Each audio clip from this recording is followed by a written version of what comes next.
Tēnā koutou katoa. Kia ora anō koutou katoa toa.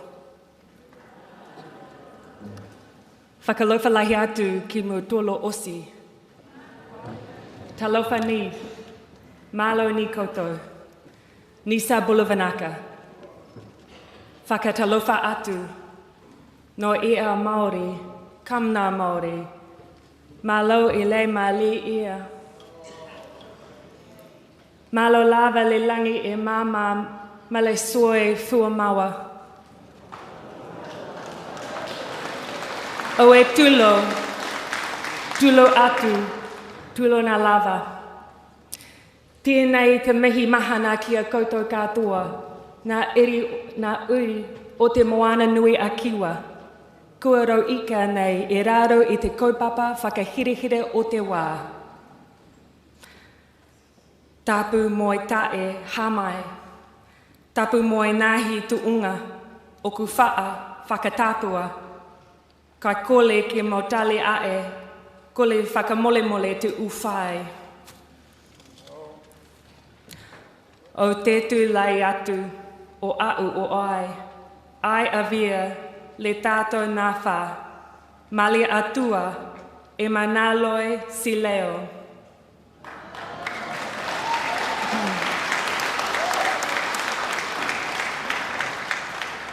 Welcome to you all who have come here today for this important occasion.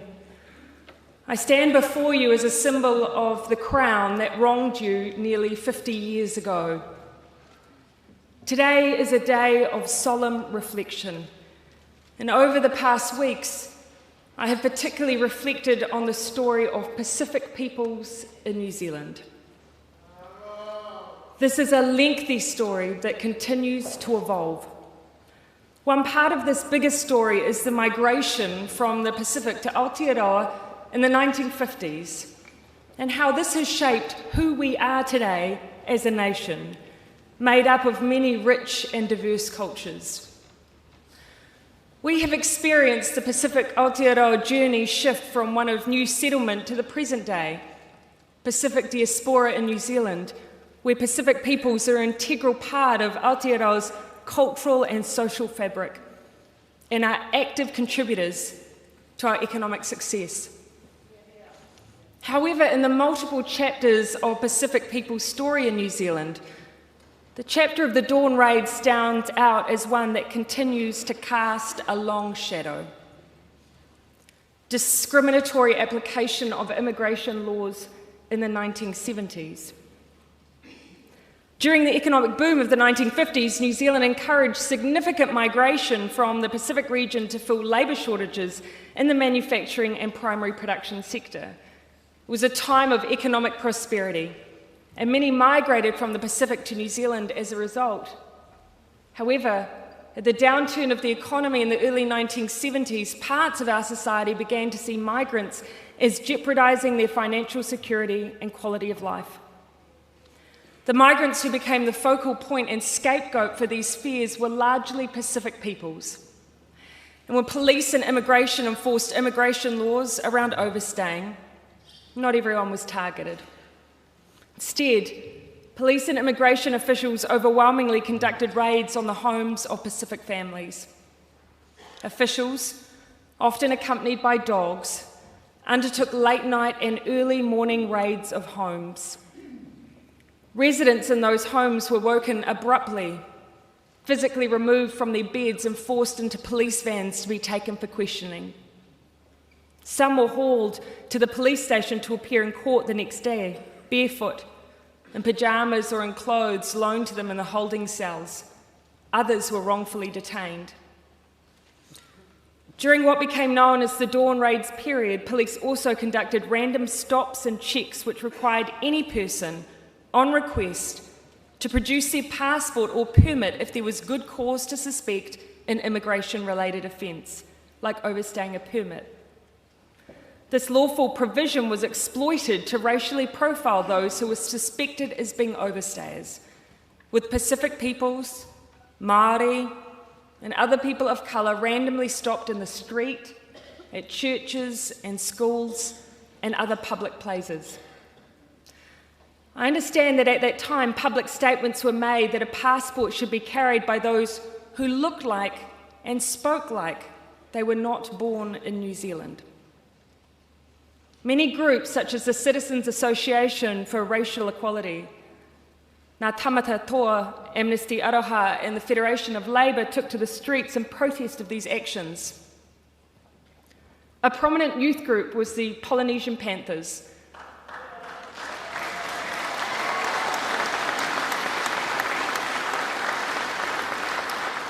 A social justice movement that was founded in inner-city Auckland in June 1971. This movement operated to bring awareness to the treatment of Pacific peoples and to protest Crown actions and immigration policies. These protests, coupled with increasingly negative public reaction, led to the end of the Dawn Raids in 1976.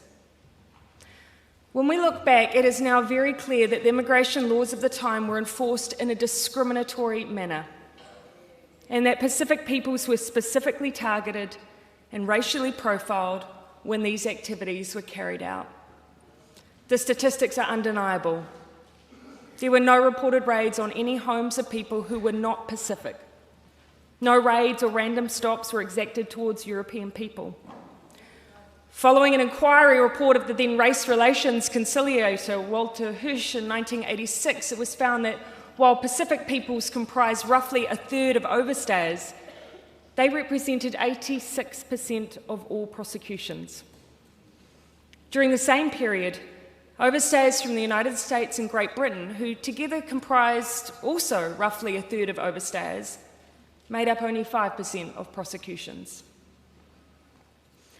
While these events took place almost 50 years ago, the legacy of the Dawn Raids era lives on today in Pacific communities. It remains vividly etched in the memory of those who were directly impacted. It lives on in the disruption of trust and faith in authorities. And it lives on in the unresolved grievances of Pacific communities that these events happened, and that to this day they have gone unaddressed. Today, I stand on behalf of the New Zealand Government to offer a formal and unreserved apology to Pacific communities for the discriminatory implementation of the immigration laws of the 1970s that led to the events of the Dawn Raids.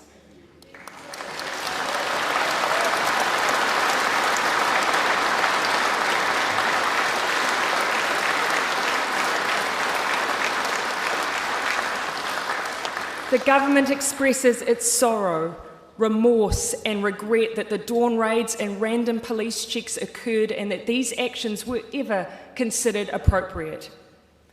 Our government conveys to the future generations of Aotearoa that the past actions of the Crown were wrong and that the treatment of your ancestors was wrong.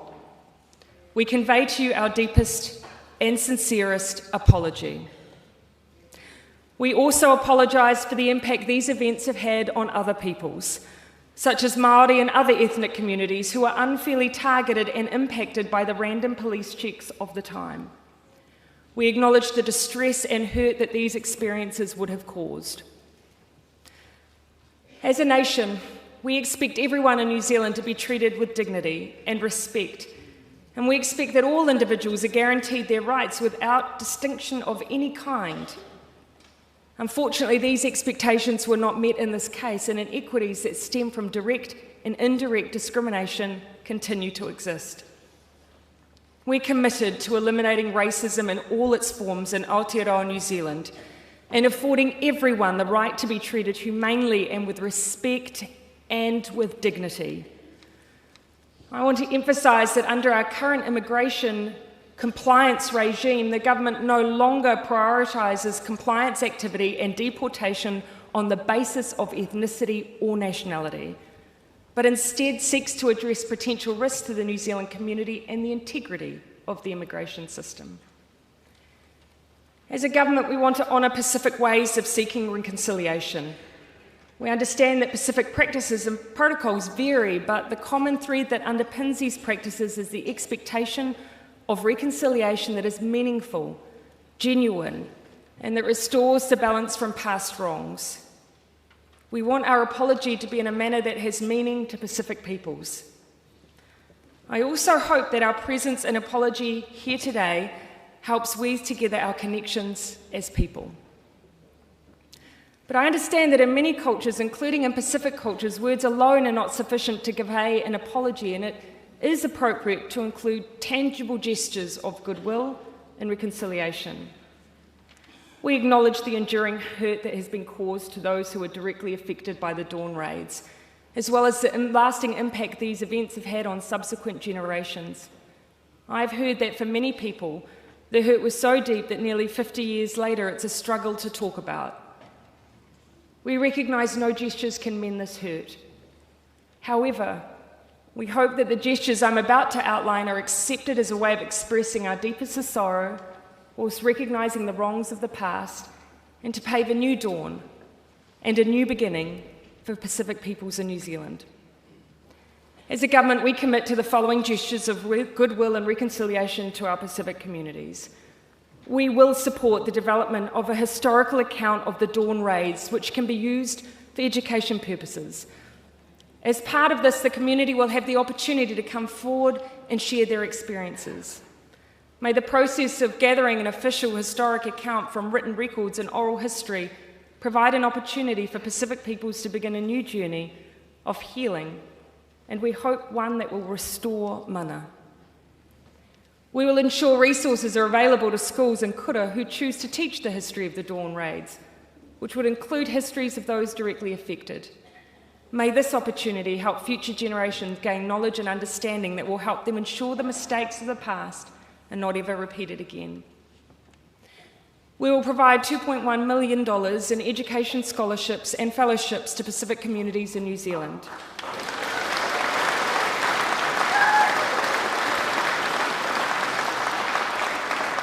May this gesture provide opportunities for the pursuit of tertiary education on subjects that will build confidence and pride in Pacific peoples of Aotearoa, New Zealand.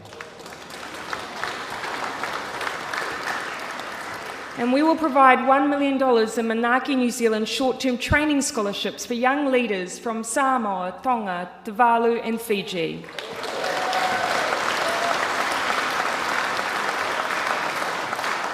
May these opportunities grow Pacific leadership that is confident and proud.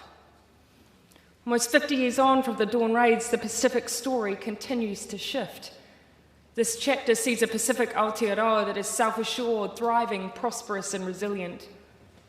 We hope that today has brought some much-needed closure and healing for our Pacific communities, and that it will enable us to keep growing together as a community and as a nation.